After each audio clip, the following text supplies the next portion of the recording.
تعارف سورہ فاتحہ۔ یہ وہ مختصر لیکن حقائق اور معانی سے لبریز، دل نشین و دل آویز جلیل القدر صورت ہے جس سے اس مقدس آسمانی کتاب کا آغاز ہوتا ہے، جس نے تاریخ انسانی کا رخ موڑ دیا، جس نے فکر و نظر میں انقلاب برپا کر دیا، جس نے قلب و روح کو نئی زندگی بخش دی۔ اس پاک صورت کی گوناگوں برکات کو کیوں کر قلم بند کیا جا سکتا ہے؟ وہ متعدد نام جن سے نبی اکرم صلی اللہ تعالی علیہ وآلہ وسلم نے اس صورت کو یاد فرمایا، حقیقت شناس نگاہوں کو ان فیوز و برکات سے آشنا کر دیں گے جو اس میں بڑی خوبصورتی سے سمو دیے گئے ہیں۔ ان ناموں سے چند یہ ہیں: الفاتحہ، رحمت و حکمت کے خزانے کھولنے والی، فاتحۃ الکتاب، قرآن حکیم کے سربستہ رازوں کی کلید، ام القرآن، حقائق قرآنی کا ماخذ و منبع، السبع المثانی، بار بار دہرائی جانے والی 7 آیتیں، الشفاء، جسمانی اور روحانی بیماریوں کا تریاق۔ یہ سورہ پاک مکہ مکرمہ میں نازل ہوئی۔ اس کا ایک رکوع ہے، 7 آیتیں ہیں۔ اس کے الفاظ کی تعداد 25 ہے اور حروف کی تعداد 123 ہے۔ بسم اللہ الرحمن الرحیم۔ اللہ کے نام سے شروع کرتا ہوں جو بہت ہی مہربان، ہمیشہ رحم فرمانے والا ہے۔ تفسیر ضیاء القرآن، حاشیہ نمبر 1۔ اسلامی آداب معاشرت میں بسم اللہ الرحمن الرحیم کو اہم مقام حاصل ہے۔ ہمیں ہمارے ہادی و مرشد علیہ الصلاۃ والسلام نے یہ سبق دیا ہے کہ ہر کام بسم اللہ الرحمن الرحیم سے شروع کرو، بلکہ یہاں تک فرمایا اغلق بابک واذکر اسم اللہ واطفئ مصباحک واذکر اسم اللہ وخمر اناءک واذکر اسم اللہ وَأَوْكِ سِقَاءَكَ وَاذْكُرِ اسْمَ اللہ۔ تفسیر القرطبی۔ دروازہ بند کرو تو اللہ کا نام لیا کرو، دیا بجھاؤ تو اللہ کا نام لیا کرو، اپنے برتن ڈھانپو تو اللہ کا نام لیا کرو، اپنی مشق کا منہ باندھو تو اللہ کا نام لیا کرو۔ مقصد یہ ہے کہ ہر کام چھوٹا ہو یا بڑا کرتے وقت انسان اپنے کارساز حقیقی کا نام لینے کا خوگر ہو جائے، تاکہ اس کی برکت سے مشکلیں آسان ہوں، اس کی تائید و نصرت پر اس کا توکل پختہ ہو جائے۔ نیز جب اسے ہر کام شروع کرتے وقت اللہ کا نام لینے کی عادت ہو جائے گی تو وہ ہر ایسا کام کرنے سے رک جائے گا جس میں اس کے رب تعالیٰ کی ناراضگی ہو۔ امام قرطبی نے صحیح سند سے یہ حدیث نقل کی ہے کہ عثمان رضی اللہ تعالیٰ عنہ بن ابی العاص نے شکایت کی کہ یا رسول اللہ صلی اللہ علیہ وآلہ وسلم، جب سے مشرف با اسلام ہوا ہوں جسم میں درد رہتا ہے۔ تو حضور اکرم صلی اللہ تعالی علیہ وآلہ وسلم نے فرمایا کہ جہاں درد ہو وہاں ہاتھ رکھ کر 3 بار بسم اللہ الرحمن الرحیم پڑھو اور 7 بار یہ جملہ کہو: اعوذ بعزت اللہ وقدرتہ من شر ما اجد واحاذر۔ تفسیر حاشیہ نمبر 2۔ اللہ معبود حقیقی کا علم ذاتی ہے، ذات باری کے علاوہ کسی کے لیے استعمال نہیں ہوتا۔ تفسیر حاشیہ نمبر 3۔ یہ دونوں مبالغے کے صیغے ہیں۔ ان کا ماخذ رحمت ہے، اور رحمت الہی سے مراد اس کا وہ انعام و اکرام ہے جس سے وہ اپنی مخلوق کو سرفراز فرماتا رہتا ہے۔ وجود، زندگی، علم، حکمت، قوت، عزت اور عمل صالح کی توفیق سب اس کی رحمت کے مظاہر ہیں۔ یہ اس کی بے پایاں رحمت ہی تو ہے جس نے کسی استحقاق کے بغیر انسان کی جسمانی اور روحانی بالیدگی کے سب سامان فراہم فرما دیے۔ یہ اس کی بے حد و بے حساب رحمت ہی تو ہے کہ ہماری لگاتار ناشکریوں اور نافرمانیوں کے باوجود وہ اپنے لطف و کرم کا دروازہ بند نہیں کرتا۔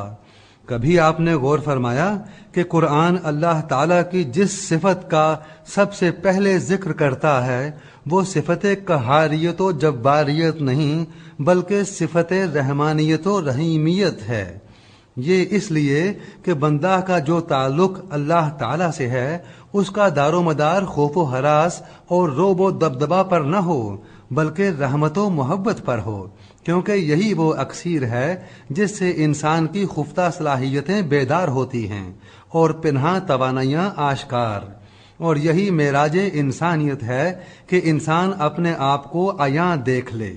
بعض حق ناشناس کہتے ہیں کہ اسلام کا خدا خونی ہے اور اپنے ماننے والوں کو خونخواری سکھاتا ہے۔ کاش وہ اسلام کی مقدس کتاب کے پہلے صفحہ کی پہلی آیت ہی پڑھ لیتے تو انہیں پتہ چل جاتا کہ اسلام کا خدا خونخوار نہیں، الرحمن ہے۔ اس کی رحمت کا وسیع دامن کائنات کے ذرہ ذرہ کو اپنے آغوش لطف و کرم میں لیے ہے۔ اسلام کا خدا سفاک نہیں بلکہ الرحیم ہے، اس کی رحمت کا بادل ہر وقت برستا ہی رہتا ہے۔ جیسے پہلے عرض کیا، یہ دونوں مبالغہ کے صیغے ہیں۔ ان کا معنی صرف رحمت کرنے والا نہیں بلکہ بہت اور ہر وقت رحمت کرنے والا ہے، لیکن الرحمن میں الرحیم سے بھی زیادہ مبالغہ ہے، یعنی بہت ہی رحم فرمانے والا، اتنی رحمت فرمانے والا جس سے زیادہ کا تصور ہی نہیں کیا جا سکتا۔ معناہ المنعم الحقیقی البالغ فی الرحمت غایتها وذالک لا یصدق علی غیرہ، بیضاوی۔ اسی لیے الرحمن کا اطلاق بجز ذات الہی کے کسی پر نہیں ہوتا۔ مسئلہ، بسم اللہ الرحمن الرحیم کلام الہی ہے۔ دو صورتوں کو الگ کرنے کے لیے اس کا نزول ہوا۔ یہ نہ سورہ فاتحہ کی آیت ہے نہ کسی اور سورت کی، ہاں سورۃ النمل کی ایک آیت کا جزو ہے۔ اس لیے احناف و مالکیہ کے نزدیک سورہ فاتحہ کی طرح نماز میں اسے بلند آواز سے پڑھنا منع ہے۔ الحمد للہ رب العالمین، سب تعریفیں اللہ کے لیے جو مرتبہ کمال تک پہنچانے والا ہے سارے جہانوں کا۔ حاشیہ نمبر 4۔ ہر خوبی و کمال جس کا ظہور اختیار و ارادہ سے ہو اس کی ستائش و ثنا کو عربی میں حمد کہتے ہیں، تو اس لفظ حمد نے اس حقیقت کو بے حجاب کر دیا کہ اللہ تعالی کا صفات کمال سے متصف ہونا اضطراری اور غیر اختیاری نہیں بلکہ اس کی اپنی مرضی اور ارادہ کی جلوہ نمائی ہے۔ کمال کہیں بھی ہو، جمال کسی روپ میں ہو، اسی کی کرشمہ سازی ہے، اسی کی با اختیار تدبیر کا اعجاز ہے۔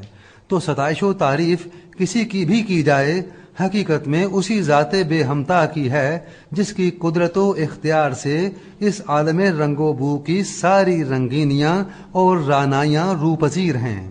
اسی لیے فرمایا الحمدللہ۔ سورہ فاتحہ کا آغاز الحمد سے کیا۔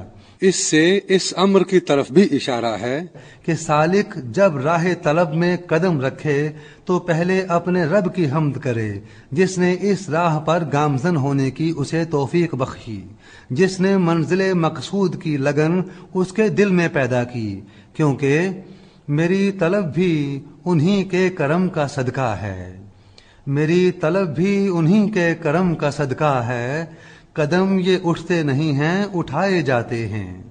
نیز اس صورت میں دعا بھی ہے، اور دعا کے آداب سے یہ بھی ہے کہ مولائے کریم جس کے سامنے وہ دامن طلب پھیلا رہا ہے اس کی بخشش بے انداز اور اس کی عنایت جہاں پرور کا اعتراف کرے۔ حاشیہ نمبر 5۔ رب مصدر ہے، اس کا معنی ہے تربیت، اور تربیت عربی میں کہتے ہیں تبلیغ الشیء الی کمالہ بحسب استعدادہ الازلی شیئا فشیئا۔ روح المعانی، کسی چیز کو اس کی ازلی استعداد و فطری صلاحیت کے مطابق آہستہ آہستہ مرتبہ کمال تک پہنچانا۔ اللہ تعالیٰ کی بے شمار نعمتوں سے منعم علیہ کے اعتبار سے اعلیٰ ترین نعمت تربیت ہے۔ اس لیے حمد کے فوراً بعد اس کا ذکر فرما کر حامد کو یاد دلایا کہ جس کی تو حمد کر رہا ہے وہی ہر حمد کے لائق ہے، کیونکہ اسی نے تجھے ضعف و ناتوانی، جہالت و بے بسی کی حالت سے نکال کر اس منزل تک پہنچایا۔ عالمین عالم کی جمع ہے اور یہ ماخوذ ہے علم